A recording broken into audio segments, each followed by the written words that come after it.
akhirnya seluruh sistem pendidikan di Indonesia digantikan. Yang awalnya di bawah kepemimpinan Hindia Belanda digantikan di kepemimpinan Jepang.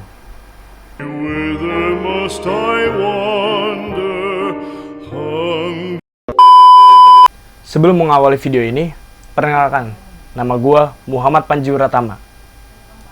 Di video ini, gue akan membahas tentang pendidikan di Indonesia dari zaman Belanda, Jepang, Reformasi, hingga saat ini. Nah, di dalam pembahasan itu, gue akan membahas namanya kurikulum. Kemudian, siapa saja sih orang-orang yang merubah sistem pendidikan pada zaman dulu sampai sekarang saat ini. Kemudian, sekolah pertama kali yang didirikan di Indonesia. Mari kita bahas di Mari Mendengar. Video kali ini, kita akan membahas pendidikan di Indonesia. Sebelumnya, gue pengen bertanya, seberapa penting sih pendidikan di Indonesia? Menurut kalian, coba komen di bawah. Nah, kemungkinan orang-orang akan berbeda jawabannya, termasuk diri gue sendiri. Dan menurut gue, kenapa pendidikan itu penting? Nah, apa tuh? Nah, pendidikan itu penting karena itu akan menyatukan pengetahuan dan keterampilan yang lu kuasai. Nah, dari pendidikan itu akhirnya lu akan mengetahui pengetahuan apa sih sama keterampilan apa sih yang lu kuasai. Nah, lanjut ke pembahasannya. Pendidikan di Indonesia sudah ada pada tahun 1901 di bawah kepemerintahan Hindia Belanda. Jadi ketika itu Belanda datang ke Indonesia bukan hanya untuk mengambil rempah-rempah saja. Namun yang kita belum ketahui, Belanda juga memberikan pendidikan di negeri kita sendiri. Nah, namun sayangnya pada tahun itu, pendidikan hanya untuk politik etis. Untuk kaum-kaum Hindia Belanda ke Indonesia. Tapi seiring berjalannya waktu, dibenahi sistem pendidikan di Indonesia sampai pendidikan ini benar-benar formal. Akhirnya banyak sekolah-sekolah yang didirikan oleh Belanda. Contohnya ada HIS atau Hollands English School. Ini adalah SD, sekolah dasar lah ya, untuk zaman sekarang yang kita ketahui. Selanjutnya ada MULO, yaitu Mir Uitgebreid Large on the Ridge. Nah, sini ada tulisannya nanti. Nah, ini adalah SMP atau sekolah menengah pertama untuk zaman sekarang lah ya. Kemudian ada SMA, yaitu AMS, kepanjangan dari Algemene Middelbare School, sekolah menengah atas lah ya. Kemudian pada tahun 1930-an, pendidikan formal ini mulai dikenal hampir di seluruh provinsi di Indonesia pada saat itu. Jadi dari Sabang sampai Merauke, semua sudah mengetahui pendidikan atau dasar pokok pendidikan yang ditanamkan oleh Hindia Belanda. Tidak kalah juga, tadi adalah sekolah pribumi untuk orang Indonesia. Ada juga sekolah untuk orang-orang Eropa yang tinggal di Indonesia. Nah, namanya itu Europese Large School. Nah, ini adalah sekolah untuk orang-orang Eropa. Kemudian, seiring berjalannya waktu, akhirnya datanglah pada tahun 1942 sampai 1945, Jepang datang ke Indonesia. Ketika Jepang datang ke Indonesia, akhirnya seluruh sistem pendidikan di Indonesia digantikan. Yang awalnya di bawah kepemimpinan Hindia Belanda, digantikan di kepemimpinan Jepang. Kalian tahu sendiri kan pada tahun-tahun itu adalah Perang Dunia Kedua, yaitu ada kelompok fasis dan kelompok sekutu. Ya, di kelompok fasis kita tahu sendiri ada Jepang, Italia, dan Jerman ketika itu. Dan sekutu yang kita ketahui ada Inggris, Amerika, Swiss, dan teman-temannya. Banyak lagi di sini. Nah, menurut kalian menarik apa enggak sih kalau kita bahas Perang Dunia Kedua? Kalau menurut kalian menarik, coba komen di bawah. Biar nanti kita bahas Perang Dunia Kedua di pertemuan selanjutnya. Oke, sistem ini akhirnya digantikan nih pada tahun 1942 sampai 1945 oleh Jepang. Nah, yang awalnya bahasa Indonesia itu belum terlalu formal di era Hindia Belanda, akhirnya di era Jepang ini bahasa Indonesia sudah dijadikan bahasa formal untuk pendidikan khususnya. Kemudian sistem pendidikan diintegrasikan. Selanjutnya ada juga pendidikan berdasarkan kelas sosial yang sebelumnya berlaku di era Hindia Belanda berubah jadi belajar normal. Jadi semua orang di Indonesia, mau itu orang bawah atau dalam kata kutip itu orang miskin, orang yang tidak mampu, sampai orang yang mampu itu disatukan. Yang seperti saya bilang tadi, ketika di zaman era Hindia Belanda, itu pendidikan hanya untuk politik etis. Tapi di zaman Jepang ini, era Jepang ini semua dirubah. Jadi semua bisa menikmati pendidikan. Nah, masa pendidikan di Indonesia juga digantikan. SD 6 tahun, kemudian dilanjut SMP 6 tahun. What? Kemudian dilanjut SMP 6 tahun, kemudian dilanjut lagi SMA 3 tahun. SD sekolah dasar, SMP sekolah menengah pertama, SMA sekolah menengah atas. Nah, pada zaman Jepang ini, akhirnya semua dirubah nih, menurut masa-masanya. Tapi sayangnya, pendidikan pada era Jepang ini sangat jauh dari pendidikan Belanda. Ya. Pada tahun 1940 sampai 1941, nah, kalian tahu sendiri kan, Perang Dunia Kedua ini. Akhirnya, apa sih penyebab kesayangannya ini? Apa tuh? Sayangnya, para tenaga pendidik dan tenaga pelajar dialihfungsikan untuk mengikuti perang pada era Jepang. Khususnya pada Perang Dunia Kedua lah ya.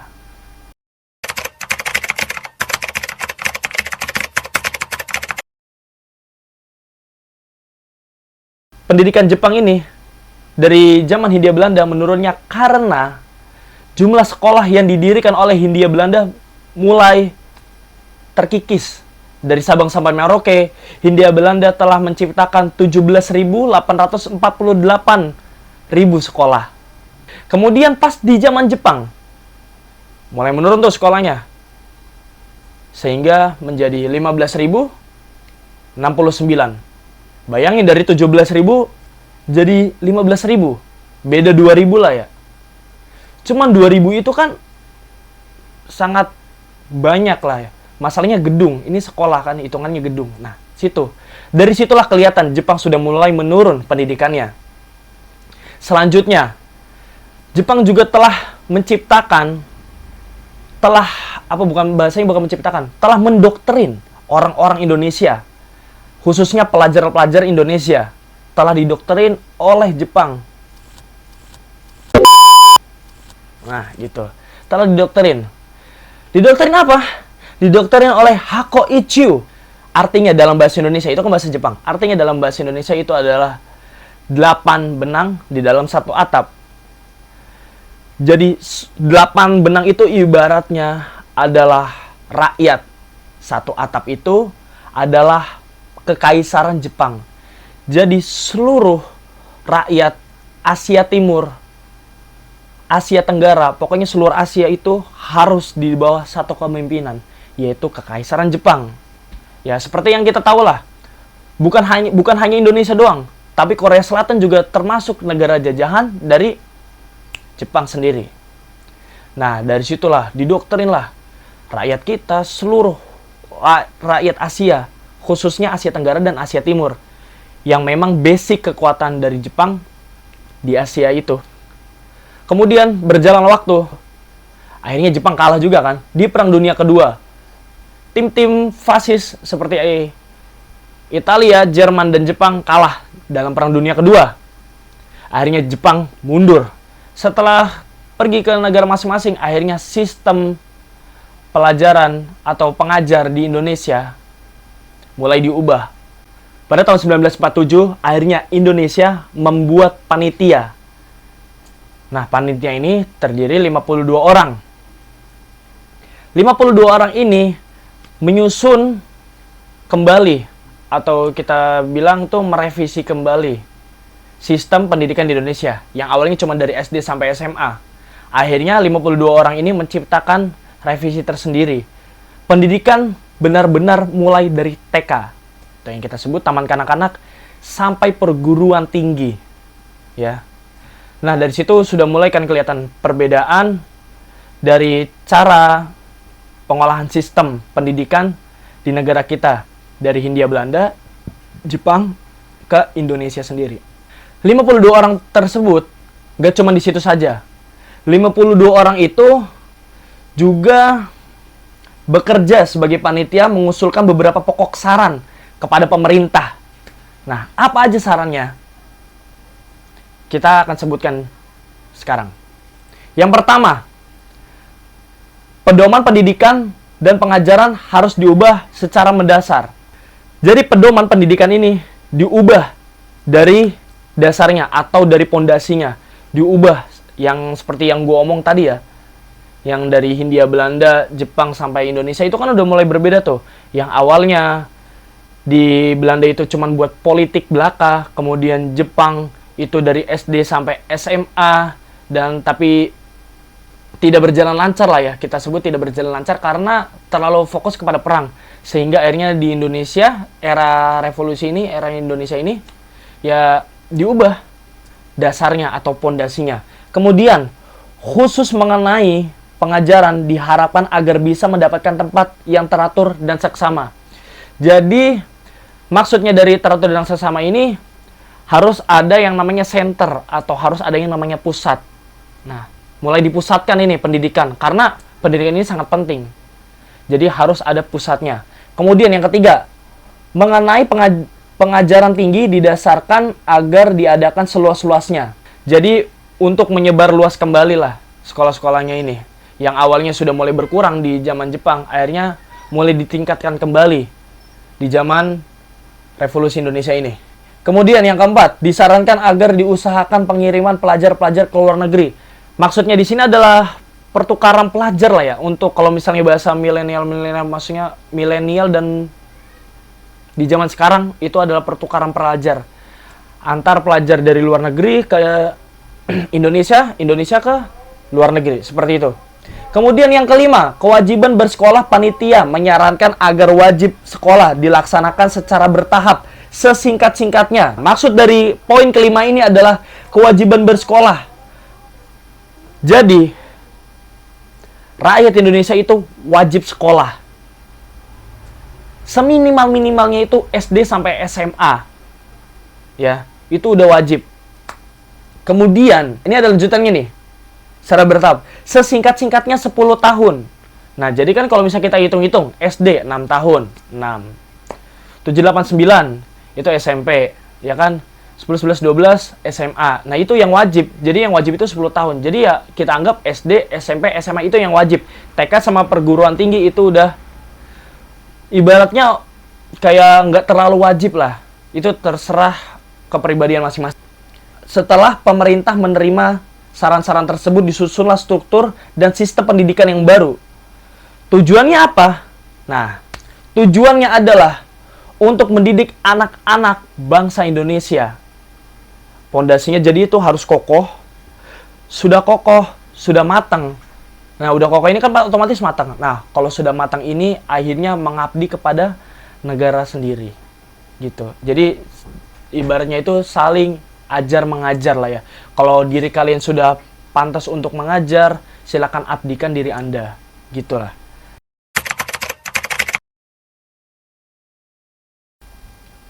Kalian tahu nggak sih? Ternyata kurikulum itu memang sudah ada sejak dulu.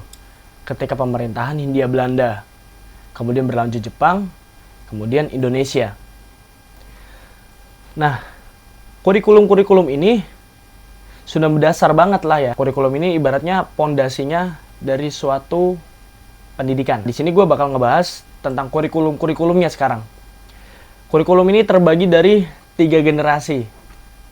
Yaitu ada kurikulum Orde Lama, kemudian kurikulum Orde Baru, dan kurikulum Reformasi. Di antara 3 tahap ini 3 waktu yang berbeda ini, itu berbeda-beda visi misinya dan berbeda-beda juga tahun-tahunnya. Contohnya seperti kurikulum Orde Baru ditetapkan pada tahun 1947 berlaku hingga 1949. Itu periode pertama dari Orde Baru. Kemudian periode kedua ditetapkan pada tahun 1952 sampai 1960.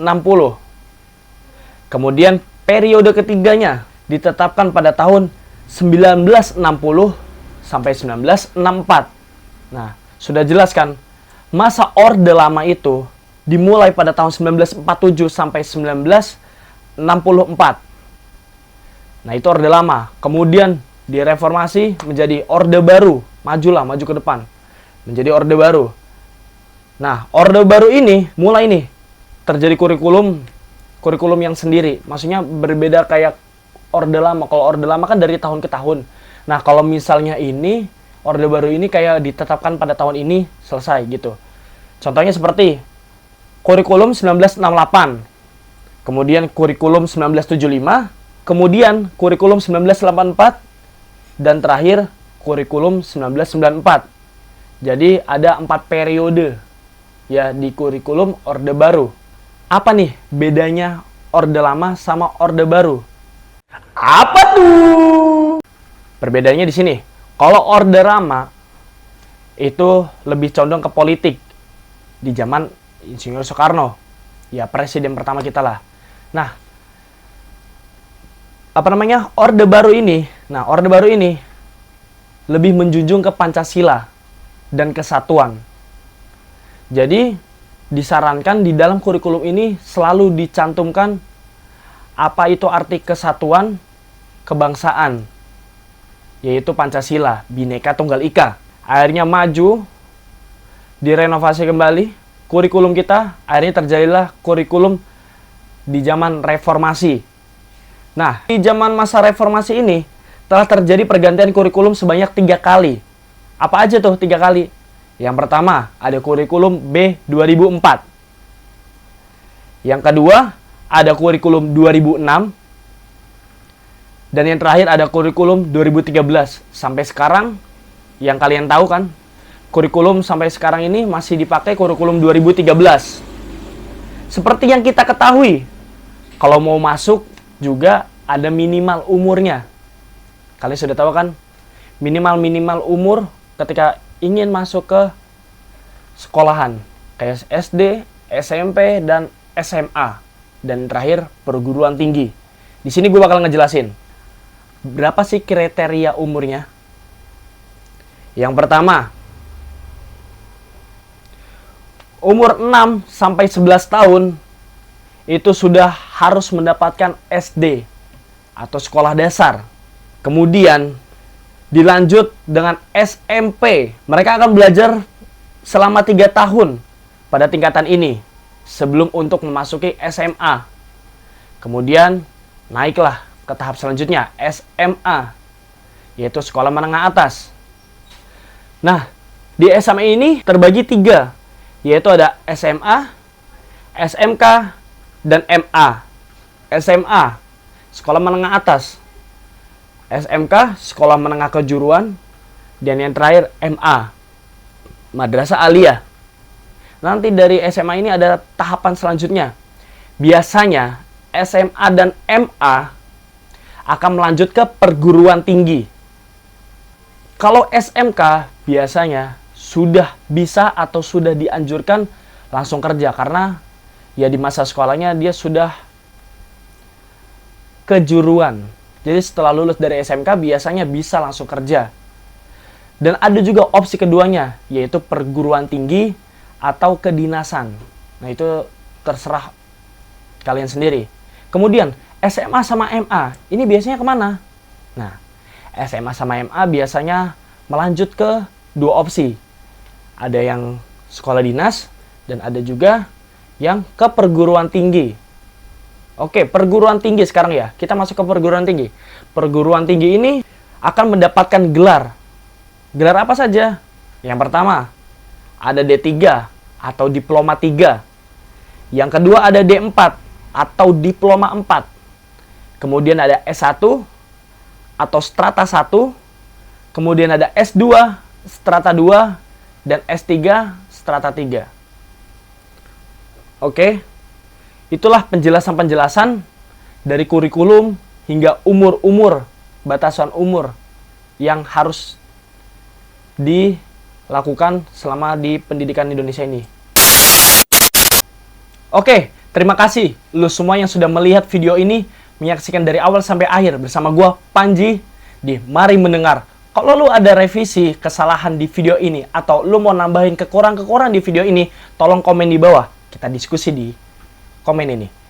Jangan lupa like, komen, dan subscribe. Sekali lagi, thank you banget. Lakon. Pendidikan di Indonesia diubah juga nih. Gila.